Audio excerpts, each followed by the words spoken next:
쑤세고 막 밤으로 잠을 못 자서 밤새도록 쑤시고 욱신욱신하게 그렇게 아프더라고요. 움직이지도 못할 정도로 뻐근한 어깨 통증. 중년에 찾아오는 오십견으로 생각하고 방치해두었다가 팔을 90도로 올리지도 스스로 머리 하나도 묶지 못할 정도에 이르는 사람들이 많다는데 중년 어깨 질환의 68%를 차지하고 오랫동안 방치하면 수술 후에도 팔을 쓰지 못하게 되는 무서운 병 회전근개 질환. 노인들의 어깨 건강을 위협하는 회전근개 파열에 대해 알아보자.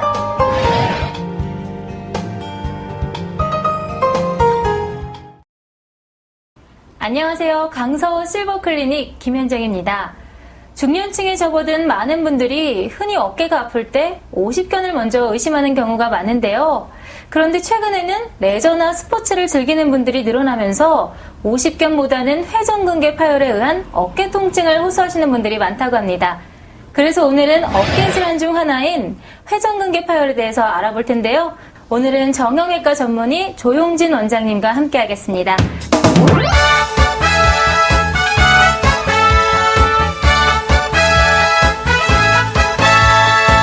안녕하세요. 네, 안녕하세요.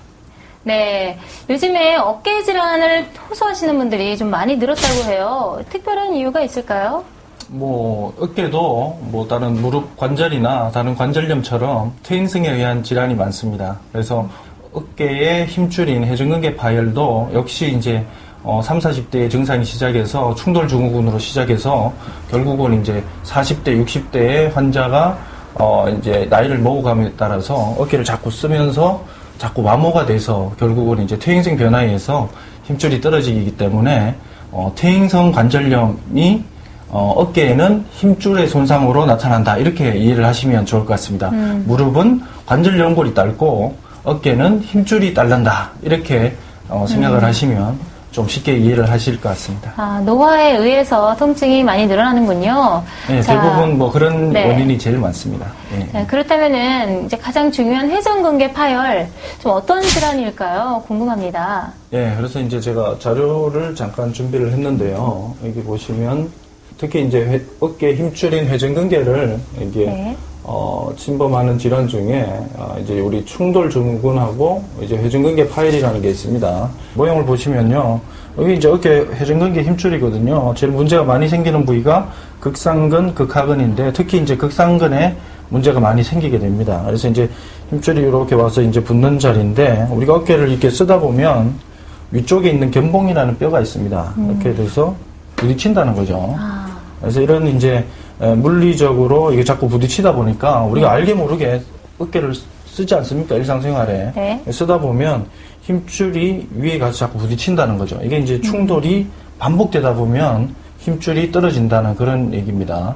예를 들자면 처마 밑에 바위돌이 하나 있으면 어떻게 됩니까? 처마 끝에서 빗방울이 뚝뚝뚝 떨어지면 3, 40년 지나면 네. 그 바위에도 구멍이 패이지 않습니까? 그런 식으로 힘줄이 서서히 손상이 오는 것입니다. 원장님의 말씀을 듣다 보니까 충돌 증후군이 발전을 하면 회전근개 파열로 이어질 수도 있는 것 같은데요. 맞는 건가요?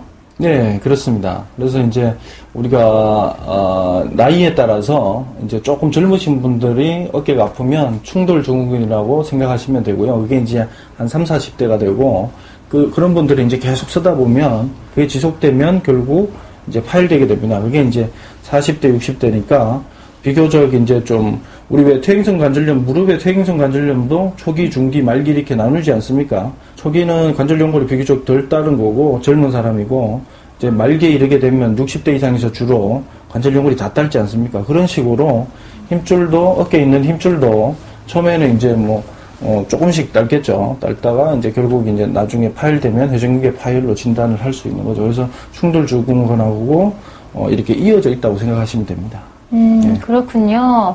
사실은 어깨 통증이 왔을 때 오십견을 많이 의심을 하시거든요. 그렇죠. 오십견과 회전근개 파열 어떤 차이가 있나요? 네, 가장 큰 차이점을 한 가지만 들라 그러면요. 이제 움직임이 제한되느냐, 객관적으로. 그런 게 이제 가장 큰 차이점이다. 예를 들자면, 이제, 우리가 50견 환자들은, 여자분들 같은 경우에는 어느 날 갑자기 이게 브래지어를 이렇게 채울 수가 없는 거죠. 이게 돌아가지 않습니다. 그 다음에 이제 머리를 감으려고 아니면 세수를 하려고 그러는데 이게 팔이 안 올라갑니다. 머리를 못 감고. 그래서 어깨의 움직임이 제한이 됩니다. 네. 그래서 괜찮은 팔로 들어도 제한이 된다는 거죠. 더 이상 돌아가지 않습니다. 굳어서. 그 다음에 그 회전근개 파열은 힘줄이 손상돼서 어깨가 통증이 있어서 제대로 쓰지는 못하지만 건강한 손으로 혹은 다른 사람이 이렇게 들어주면 이게 움직임이 다 가능하다는 거죠. 그게 이제 가장 큰 차이점입니다.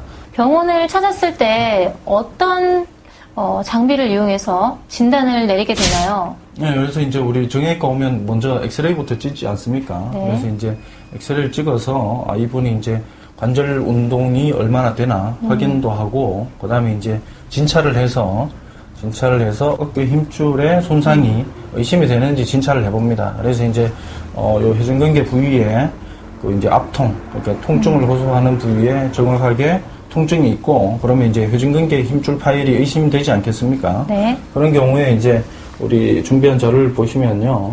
또 정확하게는 MRA 정밀 검사를 해서 이렇게 이제 힘줄이 이렇게 시커멓게 와서 뼈에 붙는 이런 걸 이제 이렇게 이렇게 확인할 수가 있습니다. 정확하게. 그래서 이제 충돌 증후군인 경우에는 힘줄이 이렇게 쑥 와서 연결은 돼 있는데 이렇게 회색으로 변성돼 있지 않습니까? 네. 자꾸 이제 우리가 이렇게 견봉이란 뼈에 가서 부딪히기 때문에 변성된 거고, 실질적으로 이제 이게 파열이 일게 되면 이렇게 쭉 가서 붙어야 될 힘줄이 보이지 않죠. 비어 있죠. 이게 이제 파열이 된 모양입니다. 그래서 이제 확진을 위해서는 정밀 검사, MRA를 해야 되고, 뭐 기본적인 어떤 대충의 상태, 그다음에 어느 정도 진단을 하려면은 초음파 검사 정도는 해야지 힘줄의 상태에 따른 치료를 할 수 있는 거죠. 50견이나 충돌 증후군 그리고 회전근개 파열이 좀 비슷비슷한 증상을 보이기 때문에 자가 진단할 것이 아니라 병원에 와서 정밀 진단을 좀 받아야겠네요.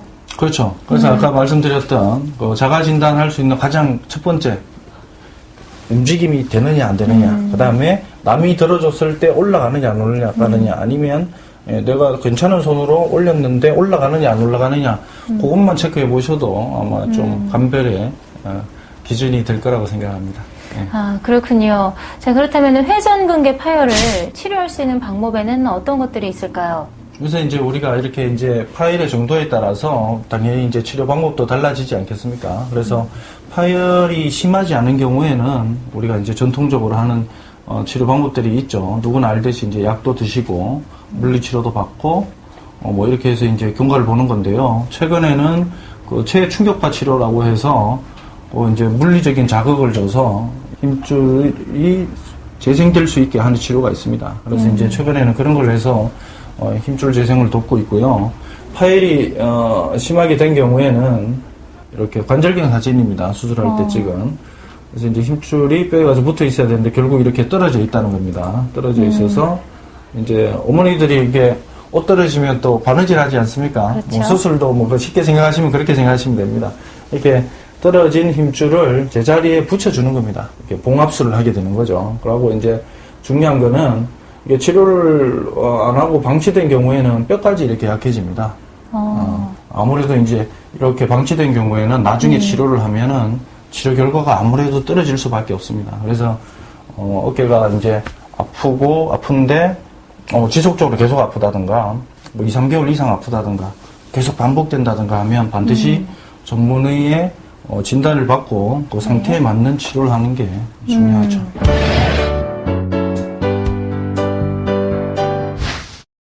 회전근개 파열이 되면은 수술 안 받고도 치료가 되나요? 회전근개 파열은 어깨를 무리하면 안 되나요? 회전근개 파열이지만 수술을 받지 않고도 치료할 수 있는 경우도 있을 것 같아요. 어떤가요? 그렇죠. 그래서 이제 제가 말씀드렸듯이 이제 이렇게 힘줄이 두께가 이렇게만 있지 않겠습니까? 만약에 한 3cm다. 그게 예를 들어서 3분의 1 미만이면 말씀드렸던 물리치료나 체충격파 치료, 그다음에 요즘 정식 치료 이런 걸로 해서 이렇게 뭐 좋은 결과가 보고되고 있습니다. 그래서 이제 파열이 심하지 않거나 미미한 경우에는 수술하지 않고 치료를 하고요. 반 이상이거나 3분의 2 이상 떨어져서 이거는 이제 해부학적인 어떤 보건술이 필요할 때는 적극적으로 수술적인 치료를 해서 우리가 제대로 된 치료를 받아야 되겠죠. 그래서 힘줄의 상태에 따른 치료를 받는 게 중요합니다. 그러면 평소에 심한 운동을 좀 피하는 게 좋은 건가요? 네, 아무래도 이제 우리 테니스나 아니면 뭐 골프, 요즘 이렇게 또 레크레이션을 많이 즐기지 않습니까? 그래서 아무래도 이제 어깨를 과격하게 쓰다 보면 이게 아무래도 힘줄에 로딩도 많이 가고 손상이 될 확률이 더 많아지긴 하겠죠.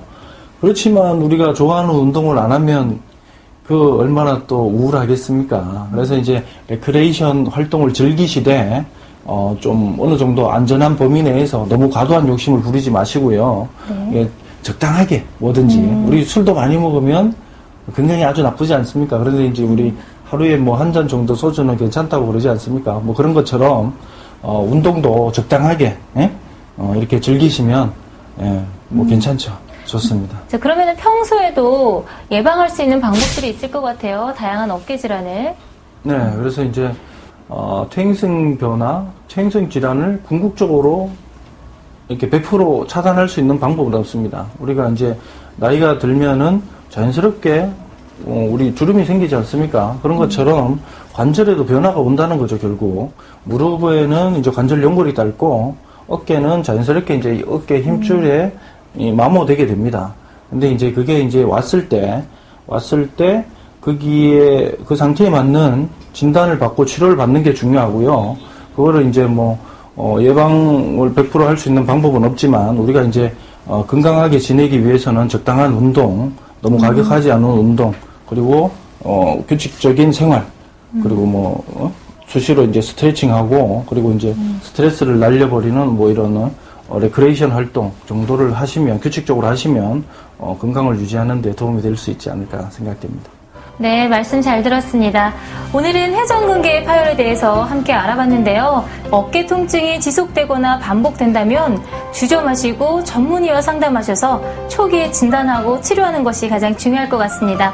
오늘 도움 말씀 주신 원장님 감사합니다. 감사합니다. 네, 강서원 실버클리닉 이번 시간은 여기까지고요. 저는 다음 시간에 다시 찾아뵙겠습니다. 안녕히 계세요.